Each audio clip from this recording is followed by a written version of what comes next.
Do you ever nap in these chairs? I feel like I don't take advantage of these chairs These are great. nearly as much as I should. You smoke weed. Yeah, but not in here.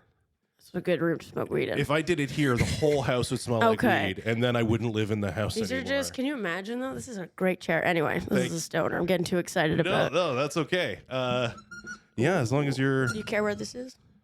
No, as long as it's like about a fist away from your face. Okay. And I'm loud.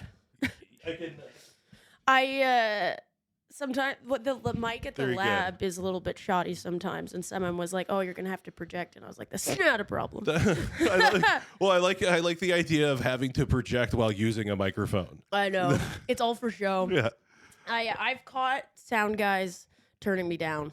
Oh yeah, I feel it happening. And I'm as loud as I I'm want the to be. same. Yeah? I'm a bellower. Yeah, right. Yeah. I don't know. Well, let's just get started. Yeah. Mickey Dykeman, welcome to Half Hearted. Oh my God, thank you for having me. So when did you get engaged?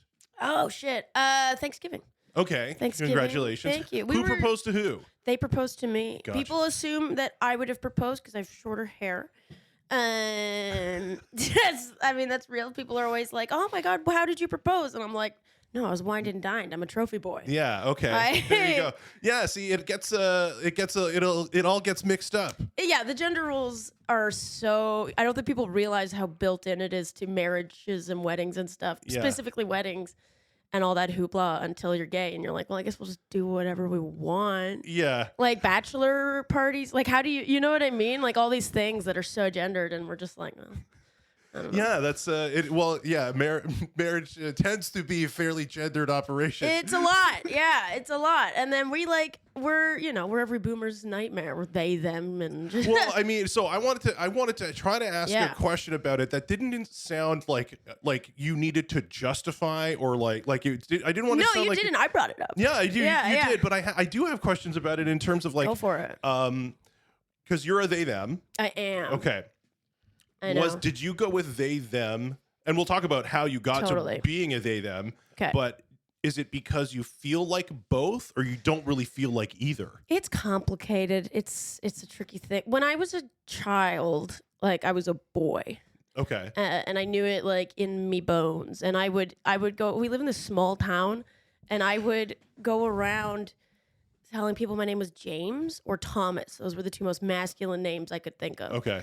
Small town. My dad's a priest. Everyone knew who I was.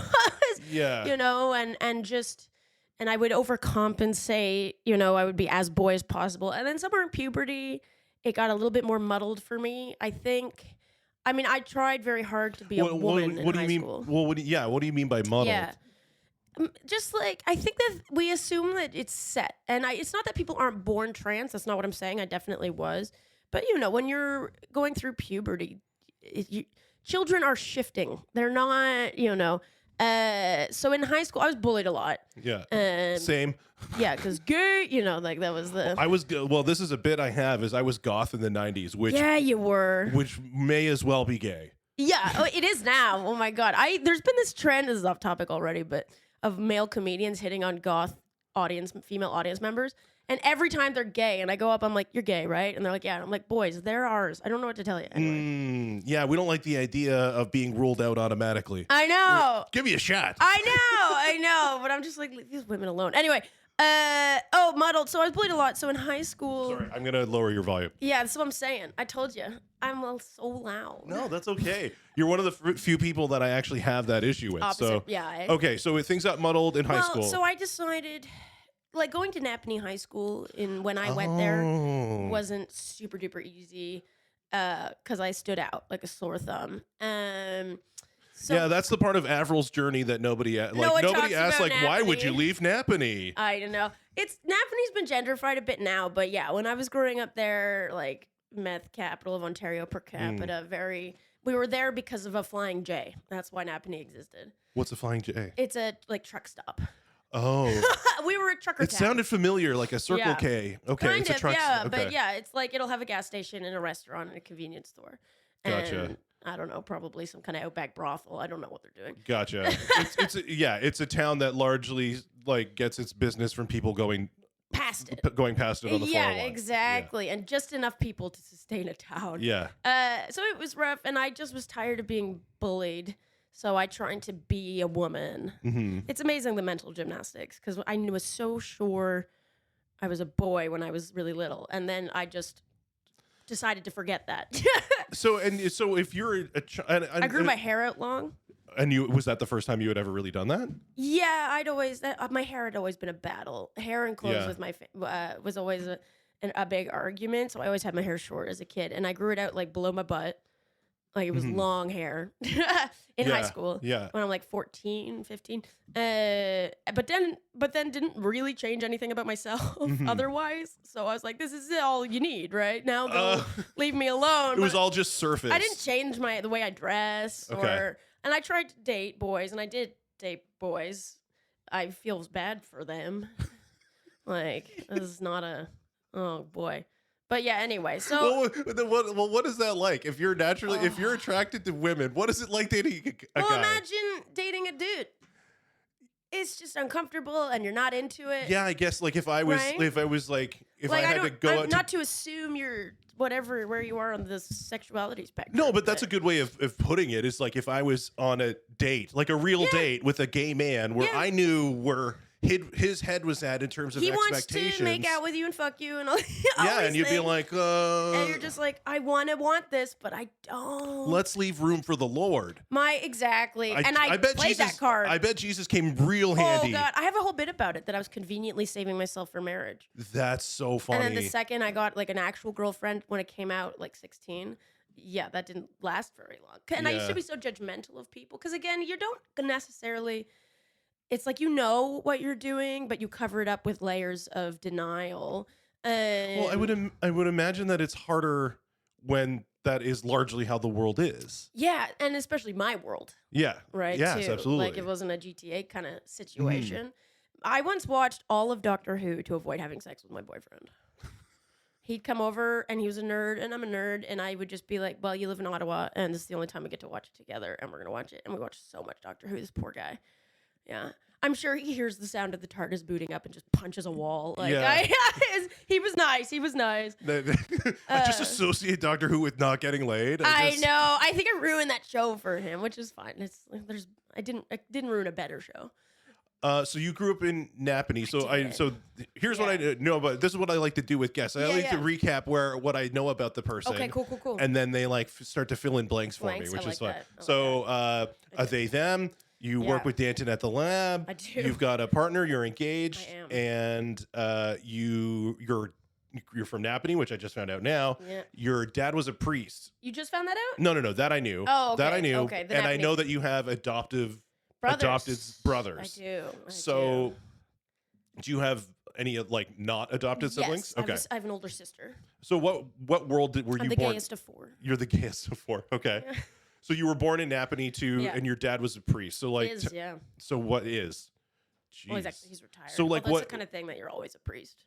So what thread do we pull here? There's a lot of threads. Right? I know. It was an eclectic life. Yeah. So you're it's interesting because we're at opposite ends of the millennial spectrum. Yeah, you're one of the older ones. I'm at 82, so I'm a cusp with Gen X. Okay, and then I'm a cusp with Gen Z. Like some people would say I'm the youngest millennial. Most people would say I'm the oldest Gen Z. Yeah, because I've heard it debated that Gen Z is 95 or 98. Exactly. So they argue I'm 97. Yeah. So people kind of, it's not an exact science generation. So there's no like, now you're like in this moment, everyone born is, there's always like kind of muddleness. But I think I'm Gen Z, but I'm the youngest. One of my brothers is younger, but we didn't adopt them as babies. Mm-hmm. Okay. So for a lot of my life, I was the baby. Yeah. Okay. Yeah. What was I even? Well, we were just talking about the world that you're born into. So your dad's a priest. Now let's talk about that because I think when most people hear priest, they think Catholic. They think Catholic. They think not married. So a priest with a child, that's crazy. They think it's scandalous. Yeah, it's scandalous. Yeah, so talk about your dad being a priest and like what denomination that you grew up in. So he's Anglican, and people will be like, I thought Anglicans were ministers or whatever. Honestly, they're all used interchangeably. Mm-hmm. Like I think Catholics are the only ones who are sticklers for the wording. Most like I've heard people call dad priest, father, minister, whatever, reverend. Mm-hmm. So he's an Anglican minister, whatever you want. And they're allowed to get married. And the Anglican they're allowed to bone. Yeah, they're allowed to do. Yeah. They were like Catholic for the betterment of society. They are. That's exactly. I always say there's somewhere in between United and Catholic. Like they're too uptight to be too conservative and uptight to be United, but they're not quite as hardcore as Catholic. So yeah, they're. Anglican is weird, I think, especially in Canada, because it seems like every church is a little different. They are all over the spectrum, yeah. Like whereas like Catholic, you kind of know what you're going into. United, you kind of know what you're going into. Catholic is McDonald's, right? Catholic is McDonald's. You're going to get the same thing everywhere you go. Like a Burger King. Yeah. Yeah. It's the kind of thing, too, like on gay marriage, for example, it's always a 50-50 stalemate. Whereas like when they know they're sort of not united on that front. Yes, the Anglicans... The Anglican Church was invented because King Henry VIII wanted to get divorced. Correct. He wanted to stop killing his wives. He was like, that's getting old. That's getting boring. Yeah, he had a church created because he had a slight conscience. I know. Right? I know. Because he wanted to be worse. I can't remember, though, if that the divorce came before or after the beheadings. No, I think he was killing them, and then... And he was like... I could be very wrong here. We'll let people comment. We'll let people let us know. If I'm wrong about it. But yeah, I thought it was because he was tired of having to kill them. Oh, right. But what I was saying was that you can get Anglican churches that are almost evangelical, really Protestant, and then you can get ones that are very high church, like Lutheran-y. And, yes, exactly. They're all over the place. And they're all over. And you're right. Yeah. Did the Anglican church split over same-sex marriage? Some people leave. Yeah. But the church itself isn't split. They can't agree though. Every time they vote about it or something, it's always sort of like a stalemate. Or they vote to delay the vote. Yeah, There's a lot of avoidance. There's a lot of. I feel like Anglicans are sort of passive aggressive. Like they're not. They don't tell you what they think. They just look at you in a way. So what kind of minister was your dad? Which kind of church were you? Like a high church or like a fun Protestant kind of one?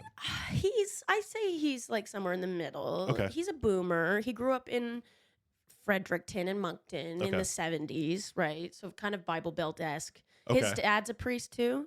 Okay. It's a family tradition. Yeah. But the thing about my dad is that he's not an aggressive person. He is not a confrontational person. He's not like out here looking for people to hate. I think it's something he maybe didn't give that much thought. Yeah. Before me. And I think my parents have also gotten more. It's funny. They've always voted politically liberal. Okay. But I think just because of their background, they were always socially more conservative. I don't think they'd let me saying that because it is what it is. Yeah. But I think they've gotten less so. I've really pushed that. Yeah. So he's the kind of guy, I don't know what he thinks. He's a quiet. For a guy who's never smoked weed, he seems like he's high a lot. Like he's a little like, so I don't know eccentric exactly. He's a goofy guy. Okay. He's beloved. He works really hard. He's tired a lot. He definitely has some depression. Yeah. So he's just like not for people who don't know. Yeah. Like the life of the average pastor is crazy. It's crazy. Yeah. It's not the like people think it's just Sundays. Well, and people think that it's like, oh, it's the pastor gets the tithe money and he misspends it, blah blah blah. That's especially in Canada. That's a very small amount of churches that make that amount of money, and they're independent. They're not. Yeah. Yeah. Like the Anglican Church is going bankrupt. No, they're going bankrupt. But like as far as your dad, he probably spent every day at getting lunch, like doing lunch with different people in the church, helping out different types of people all the time. Yeah. Like using the building to like raise money or do food or like outreach. Exactly. And you're in service to your community as a priest, especially, and that's acute in small towns. So people would always be hitting dad up for help. We'd have guys at our house all the time wanting money or something. Again, when I was living there, a lot of poverty, a lot of addiction. Yeah. And visiting people in the hospital, like every day was full. How did that make you see your dad? I respected him for sure. Yeah. And it's interesting. I was like very devout. Yeah. As a child, like super. Well, that was going to be my next question. Yeah, super into it. Too. So it's funny. Like kids used to think he was God. They'd get confused. Yes. Yeah. Yeah. That makes me Jesus. Yeah, I remember there was a story when I was with a youth group and we were doing a sandwich run. Yeah.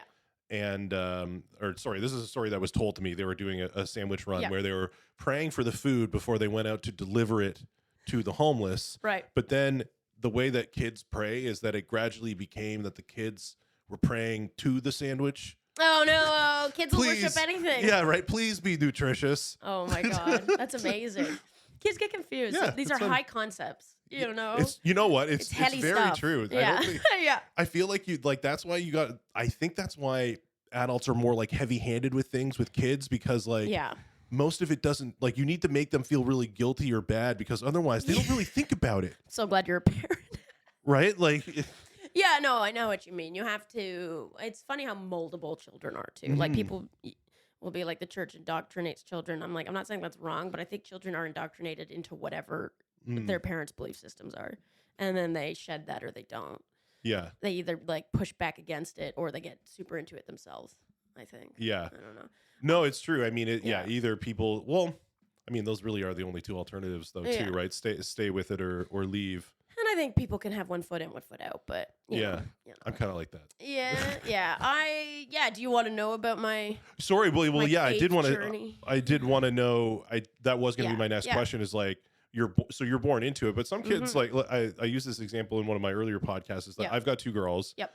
My one daughter's kind of into it, because we don't push it really hard. Yeah. We don't. That's not us. And then my younger one doesn't seem to really care at all. Right. And so, like, where did you land? I was extremely devout, huge believer, big, like, completely bought into it. I now, as an adult, I believe in God. Like, nothing will take that away from me. I just don't translate that through a specific religion. Gotcha. People say spiritual, and I'm like, I don't know. Yes, like I am. I believe in God. I just think that God is bigger than religion. That's what I say that a bit. And then people will push back on that. I'm like, I'm not saying don't be religious. I'm not taking, like, you know what I mean? Religion can give people a lot of comfort, a lot of purpose, community. There's a lot of good things about. We like ritual. The Bible's got some real nice stuff in it. It's got some real weird shit in it too. But it's talking animals. A lot of bushes. Talking bushes. You go to talking animals, bushes. That's weed. I didn't even think about that one. Yeah, that was weed. I know. That was some kind of psychedelic. Anyway, I just. But so now, and that was a very painful thing. Most people. The technical let's talk term about is, that. Like, what did you at the beginning? You're into it. You're going on Sunday. Did you have like a version of youth group? I don't know if Anglican. They do youth group. They do. It's all this. It's all very similar. No, we small town. We lived like 2 blocks from the church. I was there probably every day. For whatever reason. And my dad ran like Vacation Bible School in the summer, and I was in the choir, and I was in the youth group, and I was there every Sunday, and So when did you, was it your sexuality and or gender views change? Was that the catalyst to kind of get you to start to change? Sort of. I think it certainly accelerated it. I honestly, so the technical term for it is deconstructed Christian. Yes. Right? Yes. You probably know that term. So it's like going from being a Christian to not being a Christian. And I've heard people say the more you believe and the more invested you are in Christianity or whatever the religion is, it can apply to any religion, the harder it hurts. Like the worse it is. Yeah. It sucked. So I would say I moved to university. Okay. I moved to Toronto when I was 19 because I did grade 2 twice. I did every grade the number of times it is. So grade 3. No, that's not true. And I fell into a deep depression. So I came out as gay when I was 16. I didn't come out as trans till I was in my 20s. Okay. And how was coming out as gay and happening? It was different. It was funny. That was worse than coming out as trans for different reasons. I mean, my parents had just had a long time to kind of grow and adapt. Like, coming out as gay was rough. How so? Bullying. And I was bullied really aggressively when I was a kid. Like, I went to so many different elementary schools. We had to start sending me to Kingston. In grade 12, I went to Kingston for high school. Like, I just... so it would be cruelty, but just like, there would be the kinds of things, are you a boy or a girl? Like, there would be clearly targeted stuff. Yeah. But also just general bullying because you're different. Like, it wasn't always, and it got less physical when we hit puberty. Okay. But it was physical when I was a child. Yeah. Not all the time, but there are a few instances in particular where I'm just like, Jesus Christ. So even when you were, because you were saying earlier, like even when you were really young, you identified with like boy stuff. Yeah. Oh yeah. Absolutely. 100%. So even when you were really young, you were kind of puberty was hard. Yeah. Because that's when they start to segregate children. Things like sports. Oh, I took that hard. None of my friends were girls. Yeah. I did not relate to females my age. It was weird. It would have been like putting a boy with them. Like I felt uncomfortable. Yeah. And I remember the first time I had to be on a all girls sports team and not with my friends on the boys team. Pretty young too. And a house league. Like it's kind of bullshit. Anyway, in my opinion. Yeah. Well, yeah, they separate for that stuff like way younger. Yeah, younger and like again, like recreational. Like no one here. This isn't like a crazy. Anyway, it doesn't matter. But I just was like crying and I lost my shit. Yeah. Yeah, the gender stuff. So I moved to Toronto, and it's the first time I am away from everything from my childhood because I grew up in the one place. Yeah. With all the same people, the same whatever, and it was the first time I was away, and so the gender stuff was harder to deal with than the gay stuff for me, in a lot of ways. I came out as gay. I was like, I'm being bullied. They already know. I may as well. Yeah. Fuck. So I came out as gay. The trans thing was harder. It was a lot harder. There's more. It just was for a lot of different reasons. It was really difficult, and so I'm like 19, 20. I fall into a really deep depression, like really, really bad. And it was like that for most of university. Okay. What did you study? Film. Okay. And I think a lot of that was like, and again, you're not aware of it necessarily because your brain has done so much to push these things down and to like twist it in your head. So I don't know, I think subconsciously, maybe I knew what was going on, but consciously I was just in distress and not sure why. It wasn't this immediate, like, I'm not a Christian. I tried, but it wasn't this conscious decision, but I moved and I just stopped going to church immediately. And I remember being like, that's weird. I feel like it's what almost always happens. Yeah. And then like that was the thing as a youth group leader, right? That we would like try to warn kids about. That like, you're just going to stop going. That you're like, make sure that you get plugged in as soon as you get there or even in advance or else like you'll probably just stop. But I remember thinking like, that's weird. And that was the start. Yeah. And then it was a long multi-year process. And then I had a really hard time with the culture shock of small town to Toronto. Hated Toronto at first. Like what? Everything. It was too loud, too busy, I found it a very lonely place. I just felt like a fish out of water. And now it's good. But at the time, that was a really difficult adjustment. And then being closeted as trans, that's a very painful experience. I went through a bad breakup right when I got there, all sorts of things. So like there was a lot of things that happened. And then, being away from these things. Coming out as trans was like a weight lifted. And what does your life look like? What's different about versus like coming out as gay versus coming out as trans? I don't know. I think like I'm just curious as to how those were different. I think that the gay thing is something society's thought about a lot more. And like that's why we're having a trans panic right now because people are just paying attention to it. Like trans people are well documented through all of history, but it's newer that it's becoming mainstream. And so there's a very acute phobia. Whereas the gay thing, like people knew what gay was. I don't know. Like I didn't understand what trans was. That's another thing is not knowing what these feelings are. It was when I had Joe Arsenal on, he was talking about how important the Ellen moment was for gay people in the 90s. Yeah. So has that moment happened for trans people yet, do you think? It's happening now. The issue is this crazy... I venture to say Caitlyn Jenner, but I'm not sure. I don't know. Caitlyn Jenner kind of sucks, but... Well, but I know what you mean. But at that moment, it was big, right? It was pretty radical. It was pretty, especially for an athlete. Yeah, like I think people were holding out that she would... maybe get in line with all the other things that come along with being she hates gay people. Yeah, exactly. It's awful, but it's kind of iconic, but it's terrible. Caitlyn Jenner, maybe. I think there's other people though that have kind of popped up, and more just people talking about it. But now people have decided it was okay for a while, and now It's so funny. I can't remember the exact number, but trans people make up, it's like less than 2% or something of the population. It's a crazy thing. I'd be shocked if it was that high. Like, I know, it's not but a lot. people are panicking because the trans people that are there are more visible. Yes. And they're talking about it younger, and they're acting like young people are just now thinking they're trans. I'm like, yo, I knew I was trans when I was 2 years old. Like, they just can articulate it in a way that I couldn't, because I didn't even know what that was. Yes. I just thought I was a freak and that I suck. You know? Yeah. Like, it's dark. When you don't have, there's something different, but you don't know what it is. Yeah. That's really difficult and confusing. And in a time that's already, trans puberty sucks, yo. It sucks. Well, yeah, I mean, it's like you have normal puberty stuff and then all this weird stigma on top of it.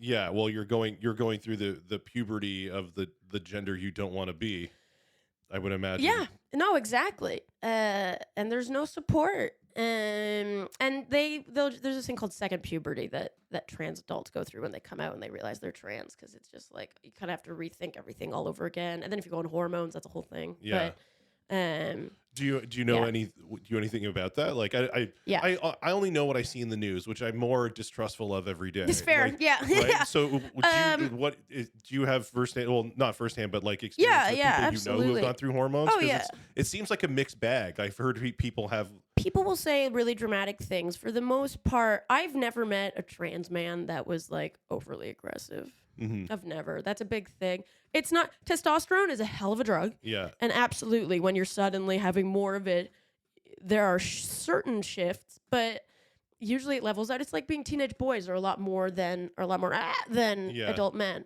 ideally, in the best cases. But no, it's just, I mean, it's most of the changes are physical. I haven't done hormones too, so I can't speak so much to the but I know what you mean. But it's awkward. Like you go through like traditional puberty symptoms, like acne, like irritability, mood swings. Like these things do happen, but then they level out. Okay.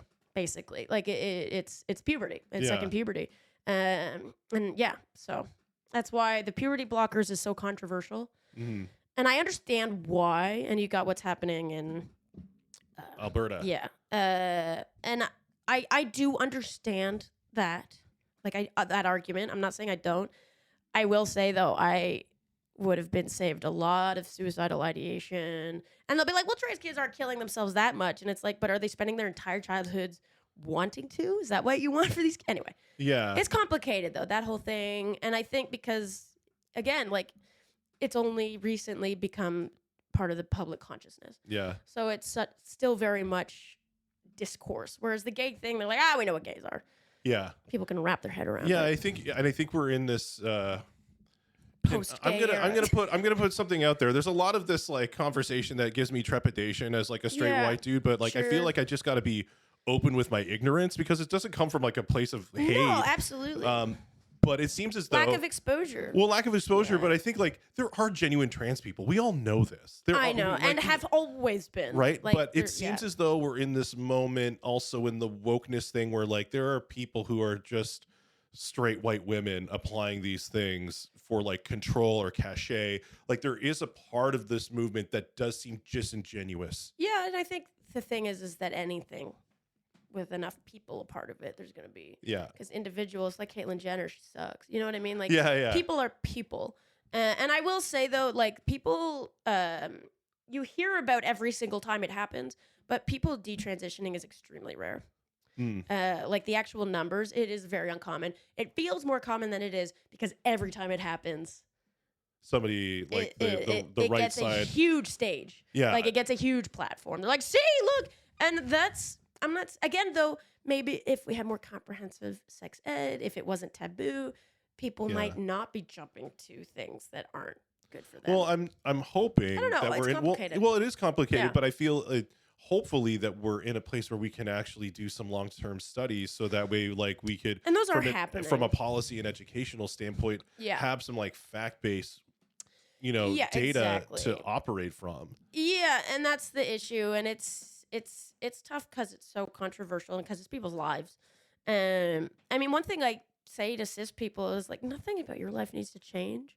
No one's trying to take your gender roles from you. You know what I mean? Like, I think they think that. And sometimes, I will say, usually younger trans or just like liberal activists, they can maybe go too far, like hating men or whatever. Like, I'm not saying that doesn't happen. I will say almost always when people have those extreme whatever, they're always like 20 years old. Yeah. I will say that. Well, like, I mean, it almost reminds me of like when you see somebody like newly convert to Christianity, like at the beginning, so hard. They're a lunatic. Yeah. Right? Yeah. And then it kind of levels out, and then like it's not that they're not a Christian anymore, but people they get like more moderate. Yeah, they take the foot off the gas a little. I think I have this unique thing too where because I grew up where I grew up, I have a lot of patience for people.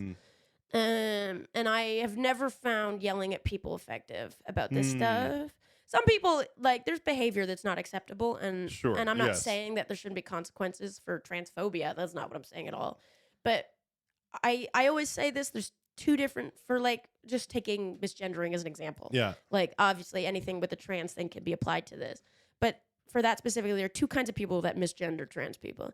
People who it's newer for them, but they're trying to understand it, and they're putting in effort to be compassionate and respectful. And then there's transphobic people. Yes. They are two very different energies, and immediately, in my opinion, discernible. Like if someone misgenders me, I know what's going on. Like it's never subtle. The two different. So I think people are allowed to grow. I find it's always hardest when you know them pre-transition. Yeah, of course. That's the hard, like, and I totally not.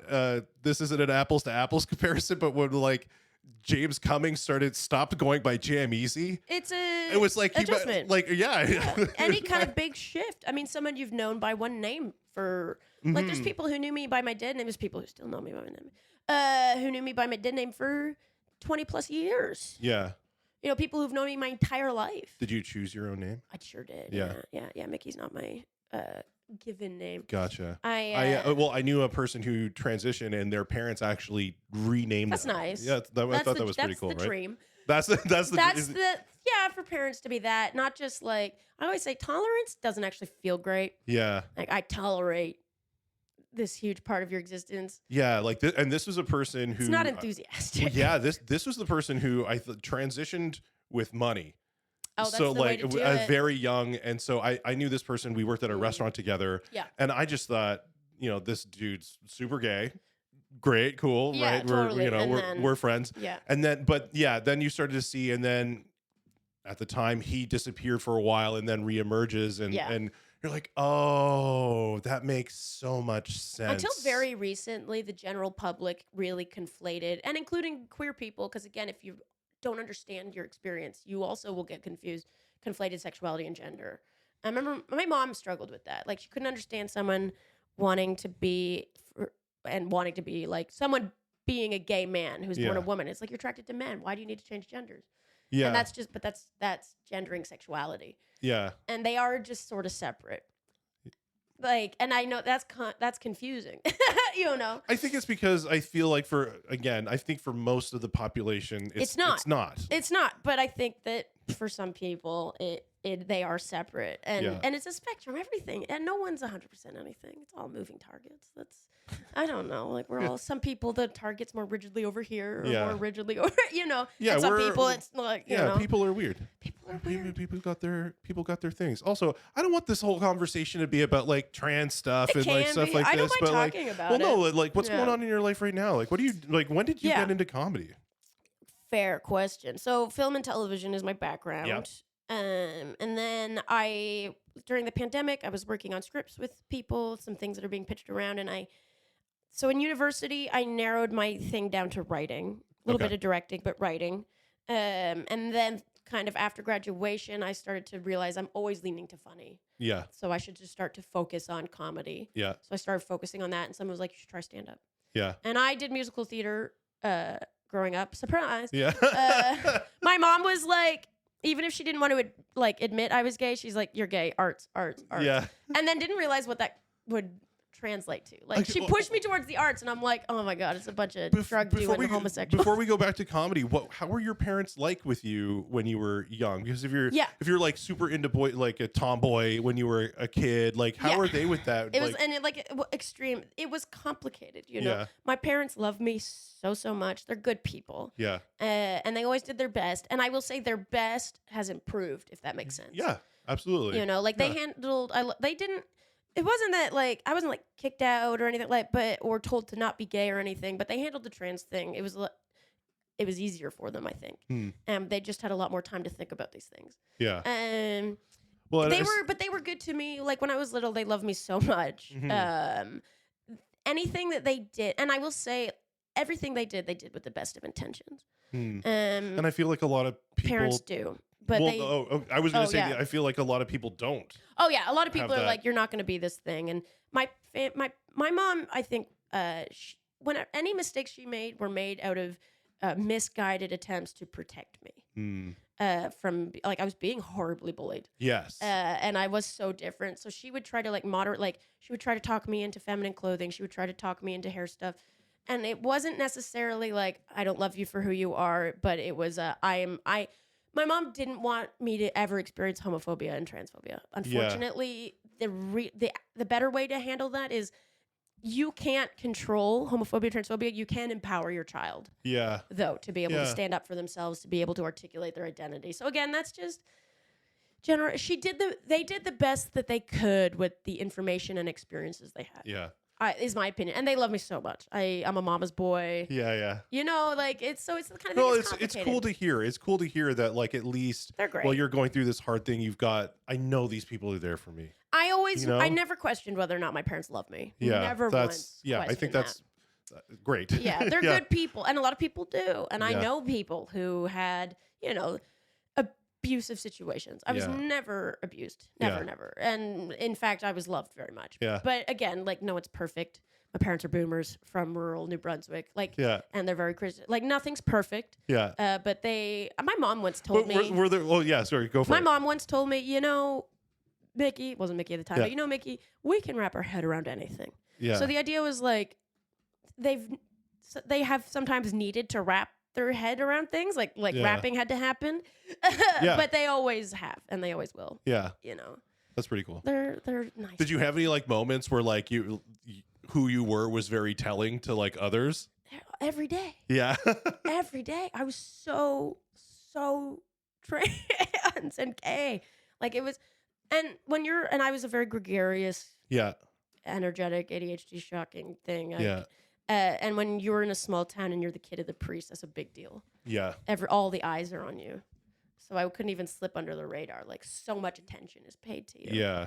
But I just could never not be myself until high school. Then I tried to suppress it, and that went very badly. Yeah. But when I was a child, and I think that it went badly because I've never been able to not be me. Yes. I can't help it. It's just so much, So anyway. No, that makes sense. I don't know if that answers your question. No, it does. It does. I trail off. I go in circles. It's true. Yeah. You do that, but that's fine. I'm all over the place. No, that's fine. It's just I just love to hear about those experiences and how like people deal with that, because you wonder because it crosses your mind now. Like, what if your kid is gay? What are you gonna do? Yeah.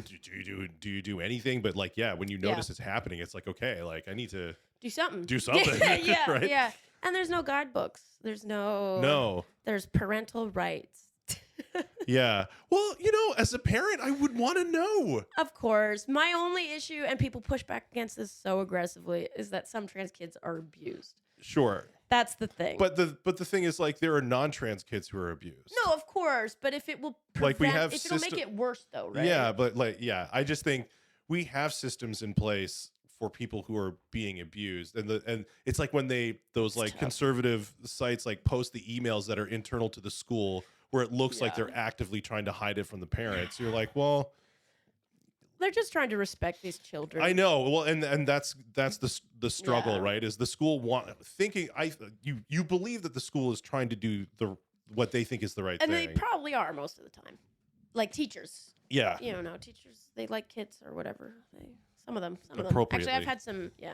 Honestly, I've had some horrible. Actually, one of the most homophobic experiences I ever had was a high school teacher. I don't know. I have a friend who he teaches at a private school now, but when he was going through teachers college and like doing his placement, he was like, yeah, there are teachers who have not updated their lesson plans for like a decade. It's checked out. Like they're the problem with teachers, and I think a lot of heavy unionized positions is that there's less checks and balances. Yeah, you get away with a lot. The union will protect you. Yeah, exactly. So it's tougher. You want to know who has a crazy union? This is so off topic. That's okay. The beer store, they got a crazy pants union. I knew a guy who got caught on camera stealing and drinking beer on his shift, and he didn't get fired because of that union. I know a story of a person in a unionized environment who didn't like that somebody ate their lunch and then put dog poo and didn't get fired and put it in the fridge, and then not only didn't get fired, but the place had to pay for a new fridge. And he didn't. He wasn't culpable for it. They were not culpable. This is making me sound anti-union. I'm not anti-union. Just people are people. Well, I think the purpose of the union was to prevent workers from being exploited, which I think we can all 100 hours on, right? a week. Yeah. Right, exactly. Yeah, but then at the same time, I also don't think that the union should be in this place where they're putting the source of the money in a chokehold. Yeah. Either, right? Yeah, absolutely. Like I think there's healthy balances. I feel like the world is trying to figure out a lot of stuff all at once right now. Does it feel like that? Yeah, there's been a lot of. It's like what happened in the like 60s, 70s, where it's with the free love movement. Like there's just a big social turnover happening. It's a pendulum progress, and that's why young people are swinging conservative. It just goes back and forth, back and forth, but it goes back and forth upwards. I think, or it's almost like it's like stabilizing. At least stabilizing, but I think it's going up because you look. I just think you can't. Obviously, this is such a generalization, but the quality of life. I mean, you even think about medieval times, like it's going up. Yes, just not quickly, maybe, and it goes back and forth. I don't think it can go quickly. I think I don't think we work that way. Like I think dictators are the ones that try to make things happen quickly, and it always goes bad. Yeah, absolutely. I mean, Trump luckily will only be a dictator for a day. So I mean, he wasn't a dictator. I think he's so funny though. He's an idiot. He's a Hollywood man. I know. Who conned his way into this. It's crazy. There's a part of me that this, like from an anarchist perspective, just like really loves it. Let it burn. Yeah. We love watching because I feel like there's people be insane like this. Well, like my thing with Trump is I almost feel like it's not as if people like love him. He's like a punishment. It's like he's what America deserves. He's the president America deserves. It's like you have been running the country this way. You've been like stealing from us. Yeah. Like all of the housing market stuff. Like the people who actually, I think it's a conspiracy theory term. He's a messy queen, and he's right. Like we call showing it what we call deep state. But I think you know what I mean. The permanent fixtures within government. Corruption. Right. And it's almost like the people are like, we don't like him, but we like what he's doing to you. Yeah. Right? It's a funny thing what's happened to America in the last 10 years, I'd say. Not even though, actually, 5 years. I feel like. Yeah, or 5, 6. Well, I guess the pandemic. He got elected in 2016. Wow. So closer to 10 then, right? I have learning disabilities. That's closer to 10 than 5. 7 years. Okay. Yeah. No, 8 now. We're in 2024. So like a decade. I think it's just like all the problems that people already knew were happening with America just became so obvious. Well, and he definitely was like he's a messy bitch. The match that kind of ignited because at the same time he showed how delicate their democracy is. Well, and I think to people on the left on the liberal side, I think he was just they could not fathom him winning. I know. And him winning was such a profound insult. And surprised that they never let it go. It's interesting watching people now because everyone's just like, yeah, he's gonna get elected again. Like that's very much. And I could see him not like. No, I think he will. I think that they're gonna take all his money away from him. They're doing a good job of it already. Yeah, but that's the thing I think that galvanizes people towards him. It's like they're actually making a martyr out of him. But but the it's thing like they're is trying to take money his is tools. what controls all this. And it's the kind of thing like I think it's Pablo Escobar went to jail for tax evasion. Yeah, right. Like they can never get these powerful men for the actual like most serious crimes that they've done. Mm-hmm. But they get them where the money is. And if you get these guys where they're if you get their pocketbook. You take away so much of their power and influence. Like the My Pillow guy. Yeah, you know, so I think they're going to take all his money and he's just not going to be able to do what he does. And I think the conservatives, like the politicians, are going to secretly be relieved. Yeah. Right? Like, even the ones who say they support him, even Meatball Ron, I think they'll be like, oh, thank God. I do. Yeah. And Fox News will be like, thank God. But in a way, then he'll just constantly be this. He'll be martyred. He'll be this specter. Yeah. That could always try to re-enter the race. He's a ghost. Right? He is a phantom. Yeah. Like, I almost wish in one way that he does get elected, because then it's over with. And then, like, you're getting it just out of the way because he can't run again. Yeah, and then he won't be able to actually run again, right? Although he'll try and change that. I don't know. I don't think successfully, but although he's gonna die, the man's in his late 70s. Well, and that's the other thing too. It's like, oh, he'll never let go of power. I'm like, yeah, he's at the end of his life already. Like, do you think this man eats healthy? No, isn't he famously a Big Mac guy? Yeah. Isn't that a whole thing that he loves McDonald's? I like the Trump diet. That's how I try to eat every day. It's the North American diet. Yeah. He's an all-American boy. Yeah. So he's not long for this world. I want to die. Like, Carl Weathers just died at 76. I'm like, that is the perfect age for these guys to be dying. To die is 76, right? I don't want to. Yeah. Yeah, like Midsummer, right? 72, jump off a cliff. Just done. Yeah. Onto the rock, all your loved ones watching. Yeah. That's right. Yeah. Everybody gather around.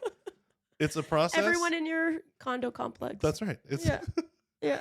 So you started writing comedy. Oh, yeah. I love that I got us onto America. I do this. My podcast with Danton is ridiculous because we both are like that. Yeah. And we just... Okay. So someone was like, you should try stand-up, and it didn't go badly. And how long ago with this? That was the original question. How long have you been doing stand-up? Was it? Jesus, man, Jesus. Honestly, like 2 years. Okay. Ish, approximately. And I've been doing it like full-time for about a year and a bit. Okay. And people are like, wow, that sounds amazing. And I'm like, well, I'm poor. Yes. Yeah, there are trade-offs. There's a handoff. Less poor all the time, but poor. Yeah. I always knew. I was always, from a very young age, I've been very determined to be a creative professional. Mm-hmm. That's always been my goal. So and you just know what that will come with, especially initially. Yeah. Like, and then film school is really good at letting you know. Film school is very much like look to the left, look to the right. Oh, only one of you's like, gonna make it. Have you heard the stories of, I can't remember what his name was, but there was a teacher at Humber that would teach the class about how to like cook an egg on a light bulb wrapped in foil. Like, it was just like a lesson on how to be poor. Yeah, that's smart though. That's what they should do. Yeah. So it's good, but yeah, I have an arts degree, so I was working retail, and I realized that the amount I'd be making would be about the same. It's like kind of like a little bit above minimum wage, basically, is what I make a year. And then I'm dual income too, so I feel like that should be acknowledged. Okay. Yeah. That's part of it. But so like a couple of years, and I started to really focus in on the lab, as you've seen. Yeah. And now I'm, pretty. Yeah, you're pretty in. What's your goal? What's your vision for what you want to do with it? Yeah, I mean, different things. It's all about having a lot of irons in the fire. So like I have a movie that's been getting pitched around for a few years. We'll see what happens with that. Danton and I are writing and producing Douche Rehab. Yeah. And he's brought me on I have a stake in Word, and so whatever happens with the lab, we'll work on that together. My fiance is always like, do you want to be a host your whole life, or do you want to be a headliner? Yeah. And I'm like, don't call me out like that. Well, I mean, the thing is, though, it takes a long time to become a headliner. It does, and being a host is a great way to get a lot of material faster. Yeah. And I like it, and I'm good at it because I bring that camp counselor energy. Yeah. I'm like, woo, who's ready to rap about the Lord? Like, that's the, I think that Catch your graham crackers. Yeah, I think that works for people. I just want to do this for a living. Like, I love stand-up. I fell in love with it real quick, and I feel like I'm good at it in a way that's very satisfying, which maybe sounds weird, but I think we're all trying to find something we're good at. Yes. Like, that's a nice feeling, and I am not good at a lot of conventional things. Like, I have 3 fucking learning disabilities. So that's nice to feel like I sort of fit here. Yeah. So I'm gonna keep doing what I'm doing, and I want to write for film and television, and I think being a headliner would be cool, but just any type of stand-up will make me very happy. Okay. I love doing it. So, because some people stand up, they almost view as like a stepping stone. Yeah, side bitch. To other things. I just like it so much, and I think that with writing, often you do both. It's to have enough income. Yeah. You know what I mean? Like it's well, yeah, it seems like in Canadian comedy, you need to have, like you said, a few irons in the fire to. And you look at a lot of character actors, a lot of comedy writers also do stand-up comedy, and it's absolutely to just have a better income. Yeah. It's another source of it because it's immediate. And writing takes so long for the actual money to get in hand, and it's like a lump sum at once kind of thing. And yeah, having done commercials, I can attest. Yeah, you won't get paid for months. Yeah, exactly. Whereas stand-up comedy, if you can get to a certain place with it, that's regular income. Yeah. So and I just love doing it. Yeah. It helps my writing too, doing it. Like I am funnier for it, Like well, I think it's almost like what I've noticed a lot lately with my writing is that when and everybody has their own way of doing it, but it's like I almost imagine myself performing it. Yeah. And that's when it seems to come. Yeah. When I'm writing it, and then I'll like spit it into my phone so I don't forget it. Yeah, I'll get like a random idea. Yeah. Yeah. Yeah, like today I was thinking about how like one of the great things about kids is that you can use them as your excuse for not having good furniture. For just having like trash things. Yeah, it's like funny. I'm at IKEA by choice. Right, because my kids are too young. Right. They'll wreck all my furniture. And it's not because I'm house poor. Yeah. You have the walls, but not the. Yeah, that's right. Is that like house poor? Like that's real, eh? Like. Oh yeah, like you can afford the house and nothing else, kind of thing. I think it's odd in comedy because I hang out with a lot of bro comics. Almost exclusively, and they think that I have money, and which in a sense I do. You're like, yeah, I do, but it's this. This is well, yeah, it's almost all spoken for. Yeah, like as soon as it gets into my account, the majority of it is spoken for. So like, I have money, but I don't get to keep. You don't have disposable income. That's right. I don't have a ton of disposable income. Yeah. So. You have people that depend on you. That's right. I have literal dependents. You have literal.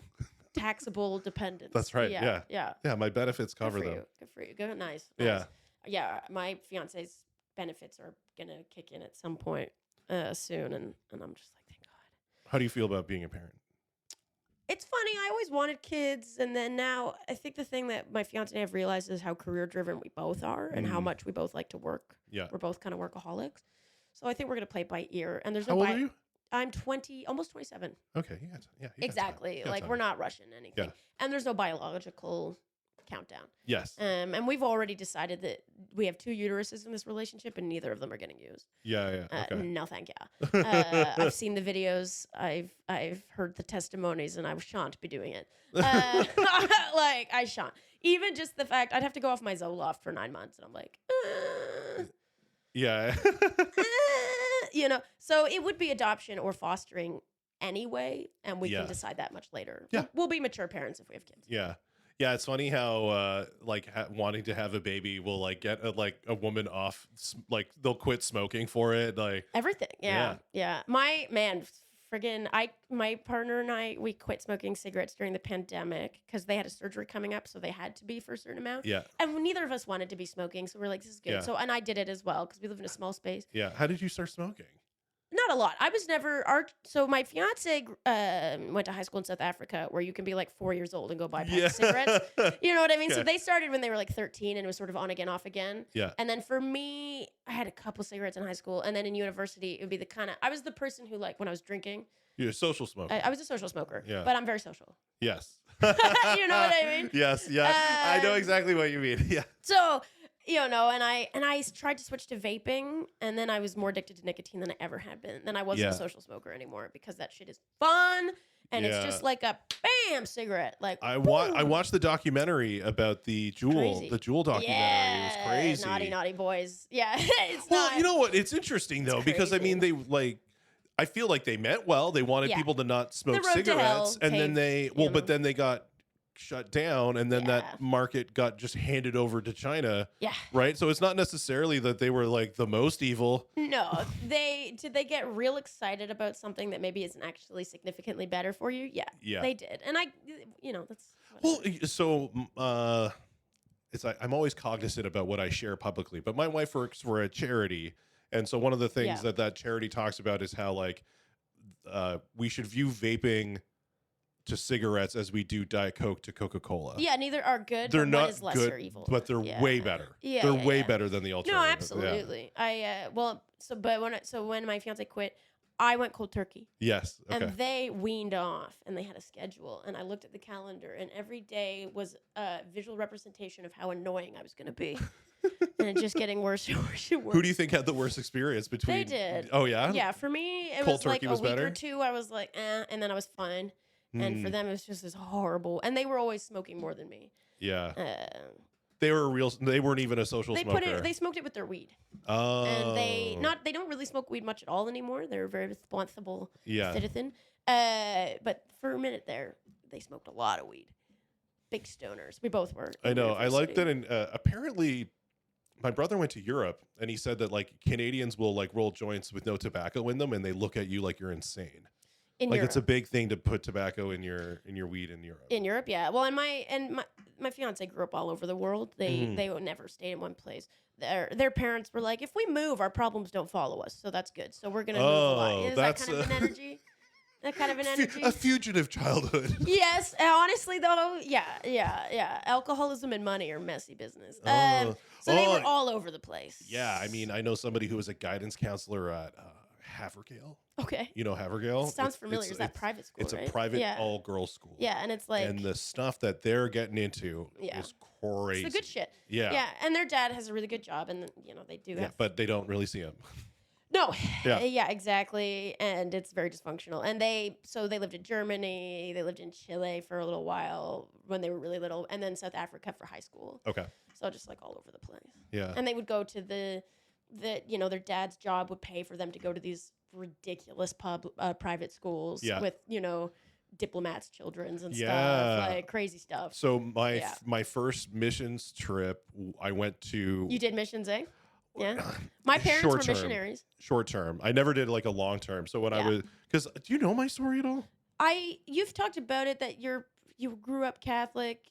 So no, I got it all wrong then. Well, I grew up nothing. Okay. I grew up nothing. I did 10 grams of magic mushrooms at 17. Yep. That's what got me on the God train. And you said evangelical, right? Yeah. So I would have called myself a Christian before I was actually going to a church. You had an epiphany. I had like an experience. And so then I got a job at the shoe company, the shoe store. Okay.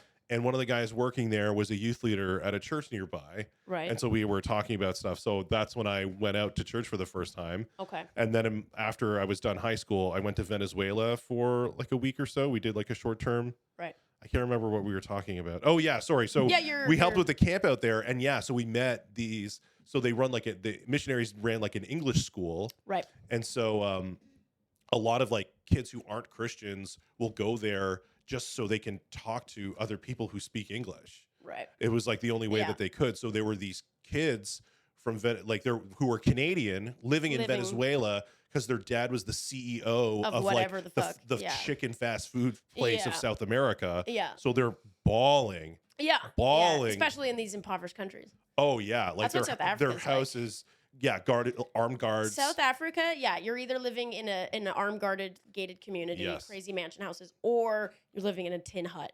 And there's no in between. There's no middle class.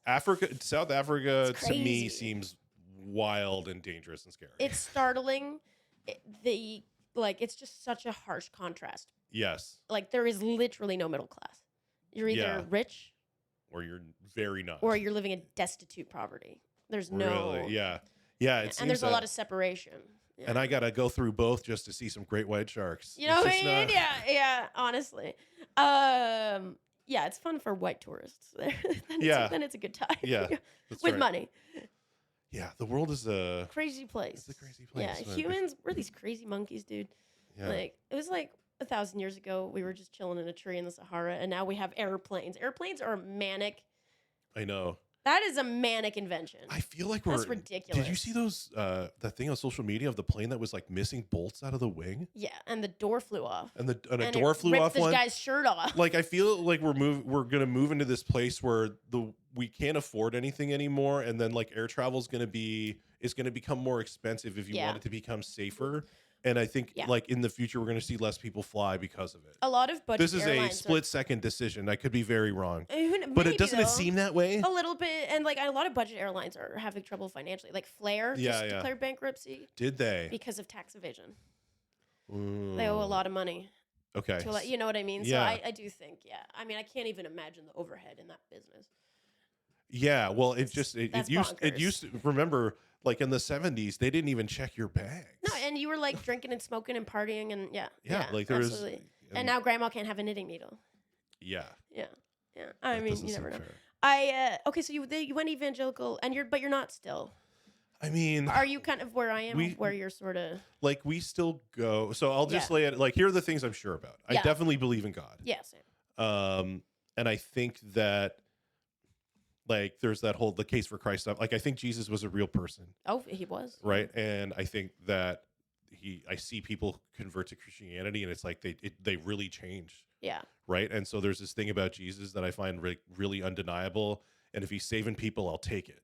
Yeah. Right. Yeah. And then, but then it's like, I think the church in North America is broken. Yeah.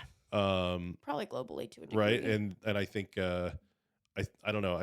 Like there are small churches that like maybe work or something. Like just I'm not really sure about church, and then I'm not really like the Bible is a crazy book, and I think the evangelical world really is hard on like Bible literalism. I get really nervous with creationists. I'm like, I used to be. I used like evangelical. When I first came into it, I was just like, probably God did evolution. Like that was kind of the extent of my thought on it. I kind of left it there, and then I had a friend show me. Did you ever watch the Kent Hovind?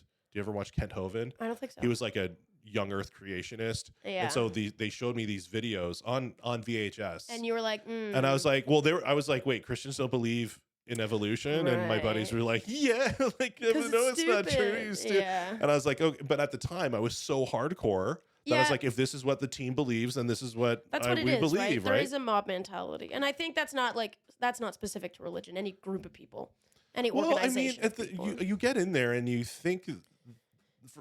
You find out that there are actually smart people in it, right? You assume like if there's things I don't know, there's going to be someone who does know the answer. Yeah. Right. And then the older you get, you start to realize that the people who are older than you and you think are smarter than you aren't. Yeah. And they don't know as much, and they're just as clueless as you are. There's always an older version of yourself that's not intimidated by the people you're intimidated by now. Yeah. And then so like I said, I said this in an earlier podcast, the kind of first like wedge moment was I was listening to this podcast called the Bad Christian Podcast. Mm-hmm. Have you heard of it? Mm-hmm. Yeah.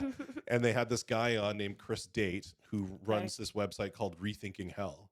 And his whole thing is about annihilationism. Awesome. I don't know if you know what that is. Yeah. So basically that like hell is like a mechanism by which people who don't believe are extinguished, like their consciousness no longer exists rather than. But I was like, I found it from a biblical perspective at the time really compelling. Yeah. And I was like, well, if this guy's, and then I heard him debate Al Mohler. I don't know if you've heard of Al Mohler, who's like a really big figure, and he demolished him. Yeah. Like totally demolished him. And I was like, well, if the church and this guy, Chris Date, he like couldn't be a pastor in most churches in the U.S., couldn't be a member in churches, couldn't go to certain universities in the U.S. because of this view. Right. I'm like, if this is the correct view, what else are these guys wrong about? Right. Yeah. And I'm just at this place where I'm like, I don't want to defend like genocides in the Old Testament. I don't want to like. I think that people, my beef has never been with God, and it's not even that I wanted to have beef with religion. Religion had beef with me.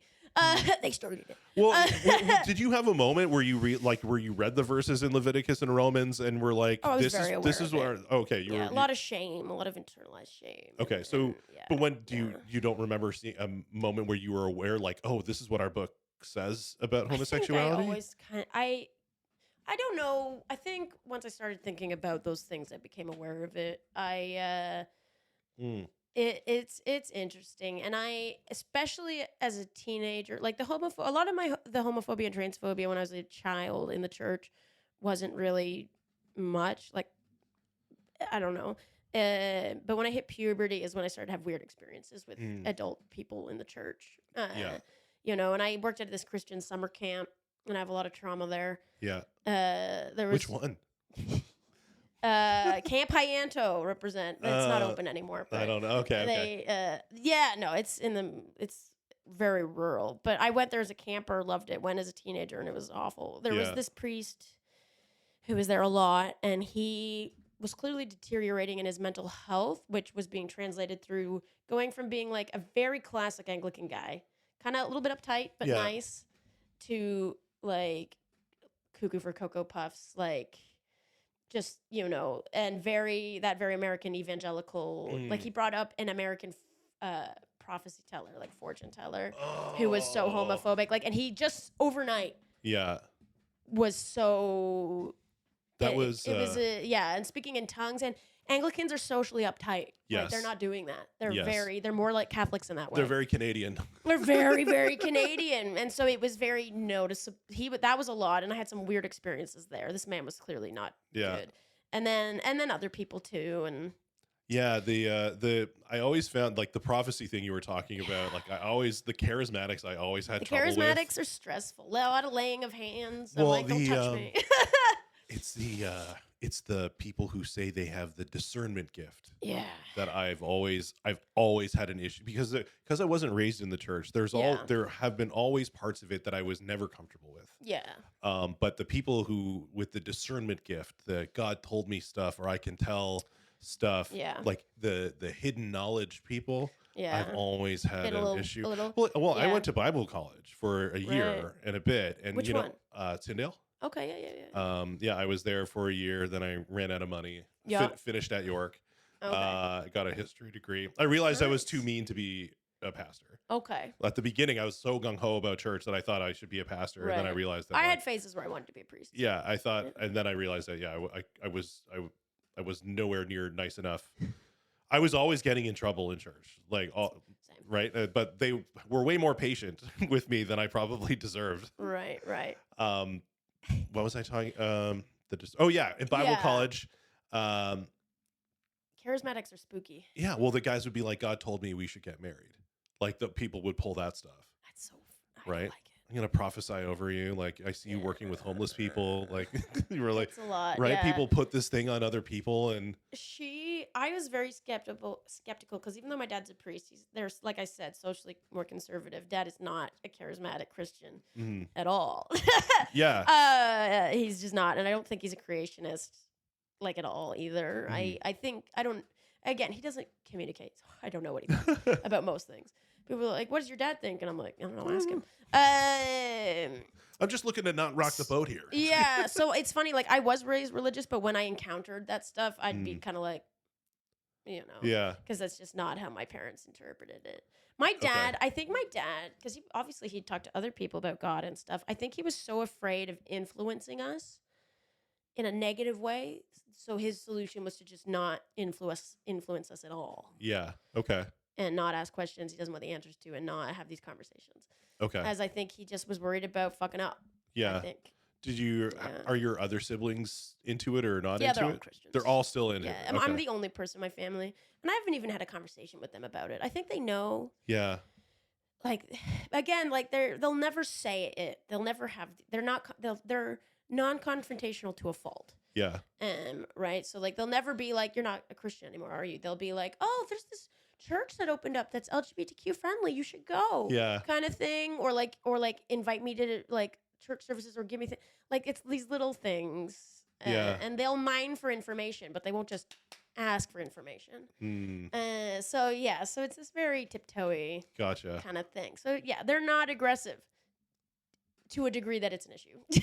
Yeah. And then my fiance, oh my God, they're Germans or whatever. They are the opposite. They don't have that Canadian pussyfooting. No, I've heard Germans are very not necessarily aggressive, but blunt, very straightforward, and exhausted with pussyfooting. Like they don't have to. They're like, why aren't you just saying what you're thinking? Like, why are we? Yeah. They don't beat around the bush. Yes, and we love the bush. Oh no, as Canadians in particular, we don't want to offend anybody. I know. We're not polite. We're passive aggressive. No, I mean that's why I always feel like embarrassed saying it, but I always wanted to be American. When I was a kid, like Superman was American. All the shows came from America. Well, yeah, we're influenced. All the good things, all the cool things were there. Like I'm writing a bit about it. Like I want to write a bit about it. Like Canada, Like it always sucked. I always thought it sucked. There's things, yeah. Well, it's like I remember they're like I was in class once and they were showing us the difference between Canada and America. Yeah. And they were like, this is how TV channels sign off, because this back in the day, remember where TV would actually run out of stuff to put up, and so they would sign off for the night. Yeah. And they would have some like so the Canadian ones would show like it was all like nature videos. I remember. Yeah, and then the American one is just a fucking F-16. Yeah. And my teacher's like, see how different they are, as if the Animals was better than the F-16. Yeah, no. And you're like a 9-year-old boy. I'm like, the F-16 is way cooler. Way cooler. Yeah. It's funny, like guns and stuff. And I grew up rural, and I do not like the way America deals with gun laws. I think it should be so much more restricted. I get the appeal. It feels real good to fire. Yeah. Rifle. I've only fired a gun like twice. Yeah. Yeah, hunting. Same. No. Yeah. Yeah. No. It feels great. I get it, but just don't pretend it's for some other reason, like your freedom. I just realized that that's a joke. Like I fired a gun twice. Like the first time I was hunting, the second time I killed a guy. Okay. Yeah. I went by. I did time. Yeah. I robbed an old lady. An old lady, but at gunpoint. That's right. That's necessary. Yeah, I robbed a young family, and yes, yeah. Just some of my daughter's classmates. Yeah, that's right. Stole their lunch money. Yeah. I'm cash poor here, like this. Yeah. Or house rich. What is that? House rich. Yeah. I'm both. I am house and cash poor. Yeah. Especially now, it's so expensive out there. I know. Let's complain about the economy. Let's do it. Well, I saw that. Did you see that social media video of the lady in Costco showing the chicken drumsticks at Costco for $200 something? Yeah, I believe it. For like a pack of 16 or 24 or something. No, nothing is affordable anymore. It's pretty bonkers. And I mean, we talk about rent, and housing, it's obscene, but yeah, just food. Yeah. It's pretty wild. My parents retired back in the Maritime. My whole family are Maritimers. My parents were the only ones to ever leave. Okay. For bigger, brighter things in Epney, Ontario. Yeah. But they've retired back in the Maritimes, and it is so much better there for a cost of living standpoint. Yes. Thing is there's no industry or young people. I was saying that to my wife. I'm like, do you think our kids are just going to move to the East Coast? Like, they should, honestly. They should. Well, I have a sister-in-law out there. Oh, yeah. And, yeah. It's nice. It's pretty. It's hard for a place that only has good weather like 2 months a year. That's true. That's true. I was in Halifax, and but in the summer, gorgeous, lovely town. But then, like, you talk to people, like, what's it like? They're like, this is the only time it's nice. Exactly. Yeah, you just have to try and live somewhere where it's so beautiful it can make up for it. Like my parents live somewhere so beautiful, even when it's snowy. I mean, yeah, it sucks, but it looks like a painting. I during the pandemic, I very seriously researched Victoria. Yeah. To move. It's nice. Pretty. It's cold. More expensive though. If Victoria's cold? No, they're warm. You're right. BC. And I did read that Victoria gets as much rain as New York. Huh. So it's not as bad as Vancouver. Right. That's interesting. For rain. So I was like, But Vancouver and that is so expensive. The Maritimes, there's just a lot of the industry that used to be there is obsolete. It's just lumber and fishing now, really. Well, that's the thing that I wonder. It's like, you're moving out there. The mines shut down because it's cheap. But then what is there to do? Like, I remember my dad would always like bug me about like, why are you living in Toronto? You should move somewhere else. I'm like, and work where? And I know that's work the thing. where? It's a great place to retire. It's if you're outdoorsy, it's great. Yeah. Like it depends on what your hobbies are, I think. Whether or not it would be worth it for your personal life. I just want a farm somewhere, so I don't know. But again, like I'm living in Toronto for work, for industry. Well, you got into university for film. Like, what is it? What drew you to film? What are some? I want to talk favorite movies because I love movies. Okay, so hard, but yes, we will. I did theater a lot. I'm a flirt on it. Me too. Big fish, small pond. Did you know I got into U of T in York for theater? There you did. And then I went to Bible college instead. That's how it goes. Yeah. That's how it goes. Yeah. For literally no one. Literally. Yeah. Well, it's like you were probably in a way you were rebelling. Like that's why kids with hippy dippy millennial parents are like. I'm a hippy dippy millennial. Right, I'm the millennial parent. Yeah, I have boomer parents. Me too. Yeah. And then my kids are alphas. How old are your parents? Can I ask? I have young parents. Your kids aren't Gen Z. That's a thing now. No, my kids are alphas. Alpha. This is the first time. Yeah. Wait, sorry. When were your parents born? My dad was born in 57 and my mom like early 60s. Okay, yeah, or I think she was born in 60, 59 our parents or 60. are about the same or close in age. Yeah, so I have very young parents. Yeah, and my mom was 35 when I was born. Okay, yeah. So my mom was 23. Oh, yeah. My parents got nice. Yeah. It happens. Yeah. It happens. People will be, it's so funny. I mean, I'm not even really that young to be engaged, but people are like, you're too young to get married. I'll be like, oh, you're right. I'll go break off the engagement right now. Like, thanks for the, like. No, I mean, I think secretly people are jealous. Yeah. That's what I tell myself anyway. Because I got married at 24. Yeah. But I think when I talk to a lot of people, especially guys, they're like, I kind of wish. Yeah. Because I think it's, what a lot of them say to me is that it signals that you'd probably just found somebody really good early on. And we're smart enough to lock them in. Yeah. And we've been together for 8 years. It's not like a quick decision. Oh, wow. yeah. It wasn't like, and I'll say that, and they'll be like, but you were too young to whatever. And I'm like, well, why would I end a happy, functional relationship just because you feel like whatever? Or if it was not going to work, it would have run its course by now. There's been no 7-year itch. Yeah. There's been none. Like, it's just not, anyway, I digress. Yeah, my tattoo artist was talking about, I was just mentioning that I was engaged or whatever, and I am young, I think, for my generation, because we pour out here. And he was like, honestly, I'm in my 30s. I broke up with a lot of great guys in my 20s because they weren't perfect, and now I'm in my mid to late 30s, and there's nothing out there. Yeah. And I'm like, that's interesting. And I think no one's perfect. Well, it's hard in the church world because like everybody gets married young. Yeah, absolutely. I remember I used to lead worship for the college and careers group once or twice, and the desperation. Yeah. I had that. I always fantasized about getting married at a young age, and my parents have a good marriage. I think that probably accelerated that. They like each other a lot. Mine's the opposite. My parents had a bad marriage, but it inspired me to want to have a good one. Yeah. I think that's probably my fiance. Which I did up until, and then I started comedy, and then I wrecked it. And now it's terrible. How is your wife with comedy? Yeah. That's I think it's tough, like right? it's mixed. It's tough for these long-suffering partners of comedians. It's mixed. I think it's mixed in the sense of like, obviously I'm out of the house a lot. And she wants you to be happy. And she wants me to be happy. Yeah, you're gone. She knows that I'm good at it. Yeah. She knows like that I like it and that I'm good at it. It's bearing fruit. Yeah, it doesn't want to hold you back. But it doesn't want to hold me back, but then at the same time, it's like... It's a lifestyle shift. Yeah, it's like, I'm doing this. And like, I don't tell her that she has to leave the house, but she's just like, well, if you're going to do your podcast, I'm going to use the opportunity to like get the kids out of the house and go do something. Yeah. Yeah. So like, but I feel like I've made her feel like she has to leave. Right. Like... does she care about like staying out late and stuff? No. So like, are you intimating at possible romantic encounters?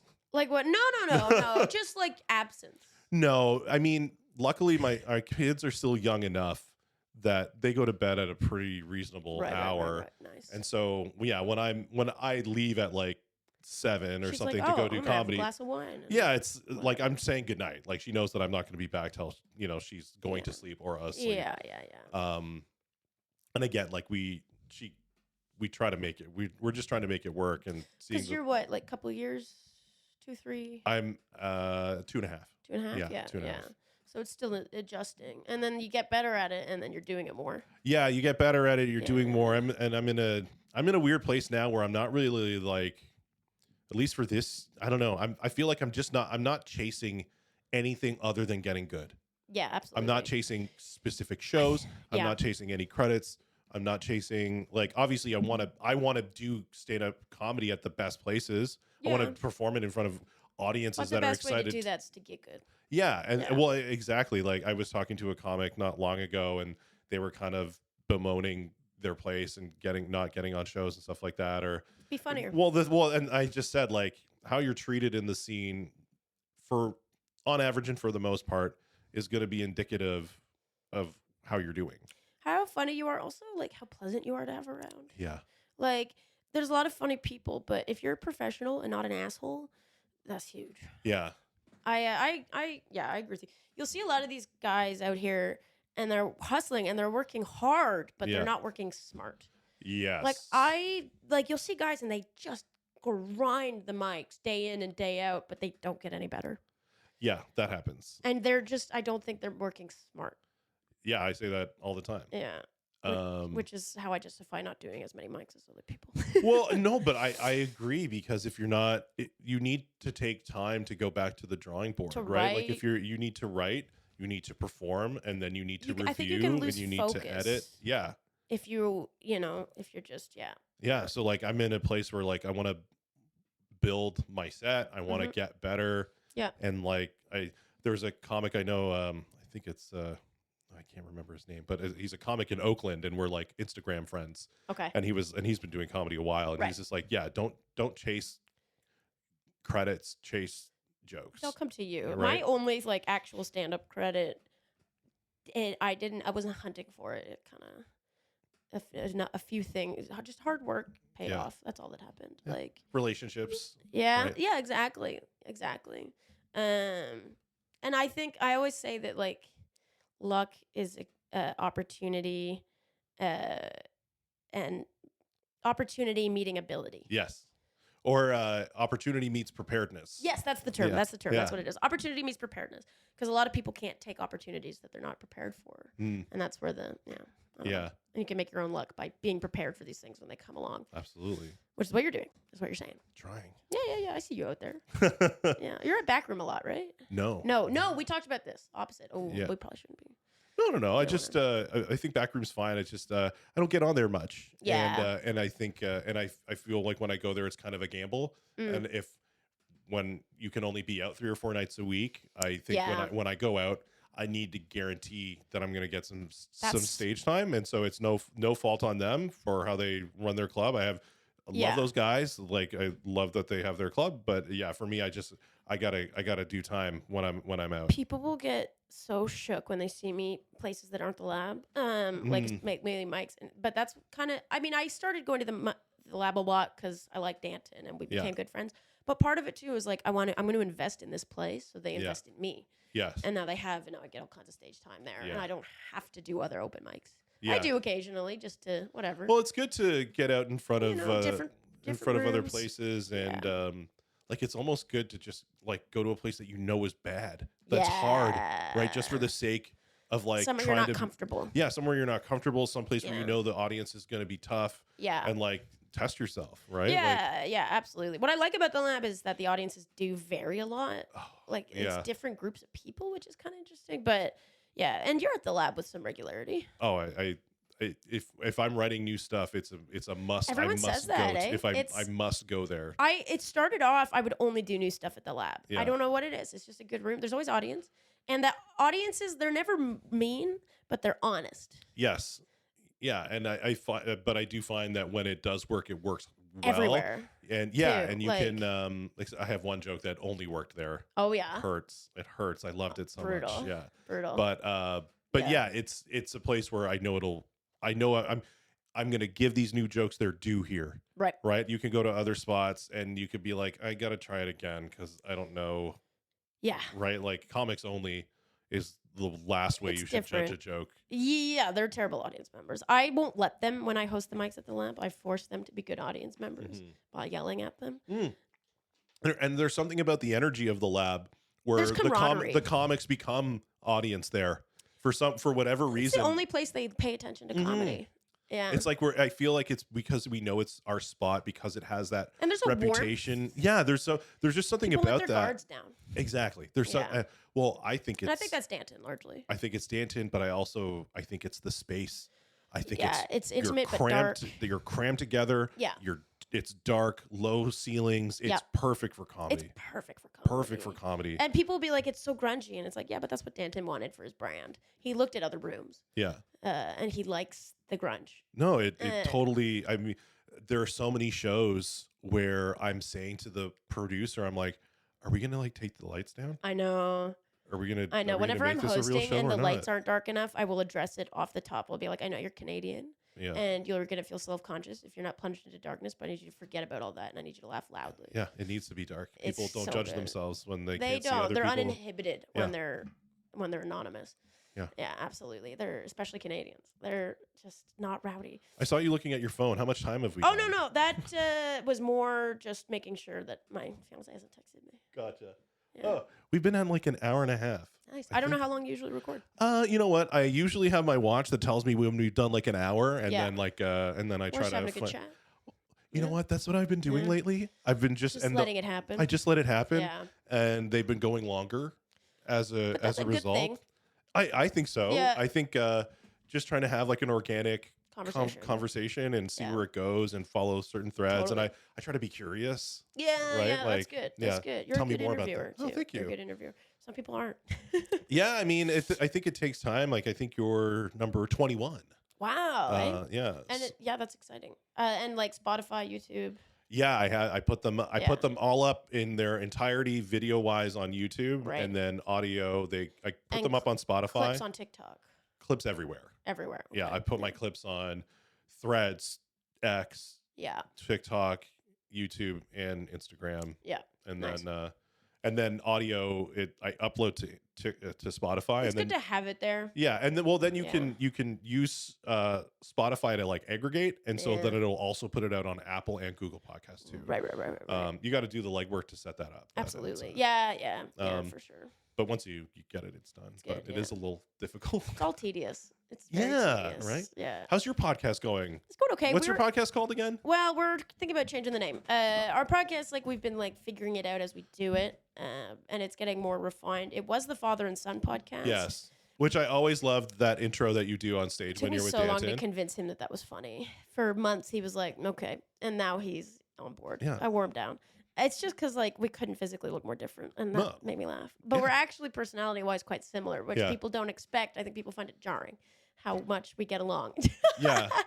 I think people would are surprised how Danton looks versus how he is as a person. I think even me too, to a degree. Okay. These guys are always worried that I'm going to cancel them, and I'm like, have I ever given anyone shit for anything? If I didn't like your comedy, I don't care. I'm not thinking about it. I don't know.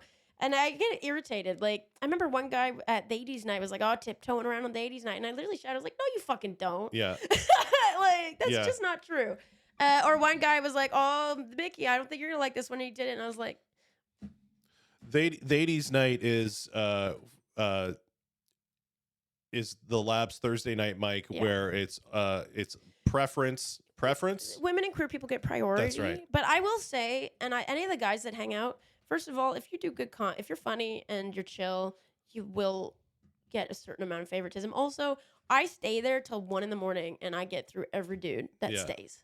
Yeah. And I work really hard to give them good stage time as well. Yeah, that's cool.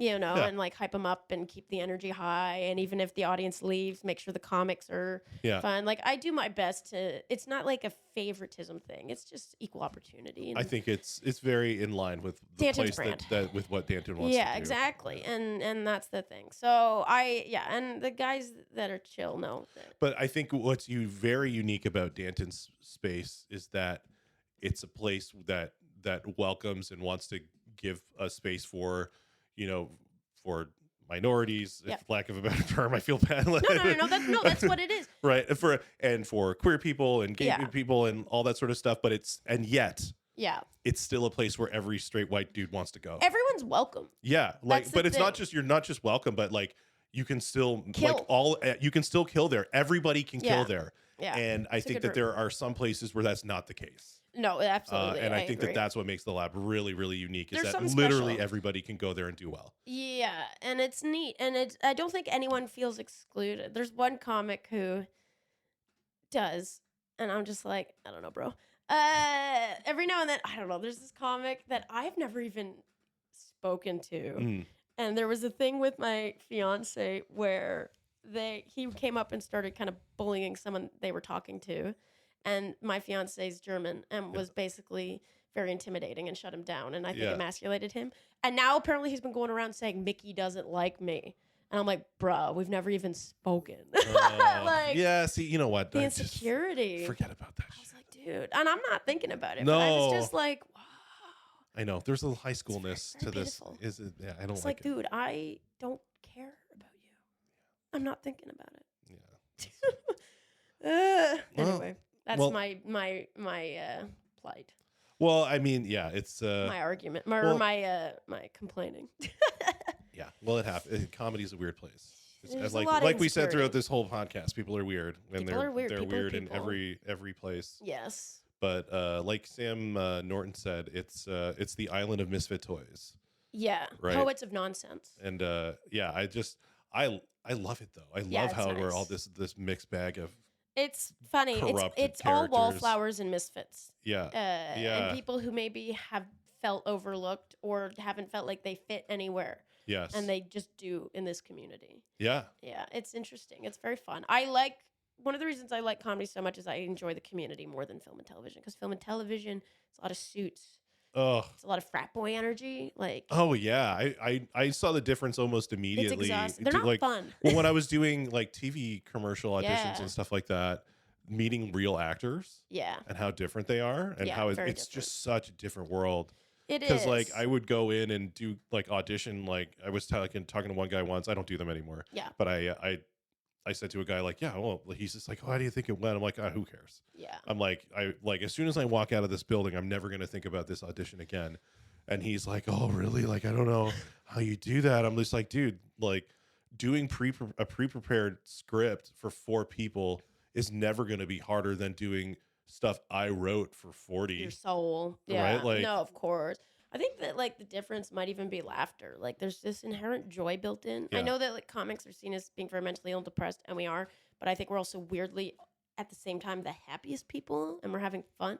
Yeah, well, like we're having fun, like saying awful things, and it's because we know it's like that. It's that thing that Dave Chappelle says. Like, I'm not saying it to be mean. I'm saying it to be funny, and because we know that, we can say these things because we knew that like. The reason they said that wasn't because they're trying to hurt people's feelings. It's because it's funny, or at least they thought it was funny. Yeah, absolutely. Right? And it's just, it's more relaxed. It's more chaotic. It's less professional, but yes. But I don't know. It's just fun.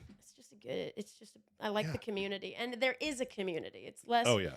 Comedians they talk about being competitive, but really, I think 99% of the time, if someone pops off, they're just happy for them. Yeah. There's a camaraderie. Yeah, I think it is. I think it is competitive. I do think it is competitive. I think maybe that's just who I'm hanging out with. Well, I think it is competitive, but there's no advantage to thinking of it that way. No. I think like it is competitive, but there's no. I don't think that you should go through it thinking about it that way. And like comparing yourself to other comics is such a slippery slope. Yeah, it's like comparing yourself to people at the gym. Like this is an individual kind. Like we can do it as a team. Like you can get your like you're finding with Danton, right? Like you need to. I think it's very hard to do alone. I think you need to find your team and to try to make things happen. Yeah. But yeah, it doesn't have to be like. It doesn't have to be mean spirited. No. Or jealousy. And you see jealousy, I guess. But I don't know. Why wouldn't you be happy for your colleague? Like.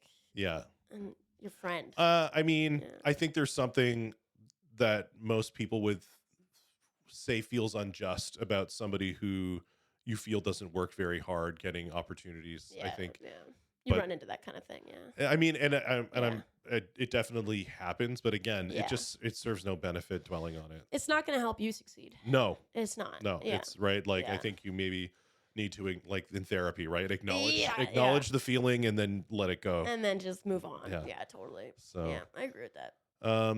Mickey, it has been great having you. I know. I just chatting your ear off. The time flew by, but it always does. It's been great. But I've been dying to have you on. We finally made it happen. I'm sorry to hunt me down. No, that's okay. I'm sorry if you felt like I did. I wanted to do the podcast. I've been very busy, and I'm not amazing at scheduling. And I've been so busy, I've been overwhelmed. But I always remind myself, if I wasn't this busy, I'd be so depressed about it. So you can't have your cake and eat it too. But I am not always great at scheduling. But yeah, again, like just so glad to have you. And yeah, you're just such a just another example of like a comic with a faith background. It's just there's a lot of them. Well, yeah, they're coming out of the woodwork and the well, I had a comic that I had on before say like, I don't even talk about this in therapy. Wow. Yeah, you're getting into it. Yeah, and wow. But it's cool and something about the chairs. I think. You know, everybody. They're Derek Kalala said they're disarming. They are disarming because right? you're like, yeah. I don't know, something about bouncing gently is. Yeah, yeah. Takes your guard down. I don't know. That's good. Well, thanks for coming. Yeah, thanks for watching. me. And yeah, we'll see you next time. Absolutely. Bye-bye. That was fun, Jay.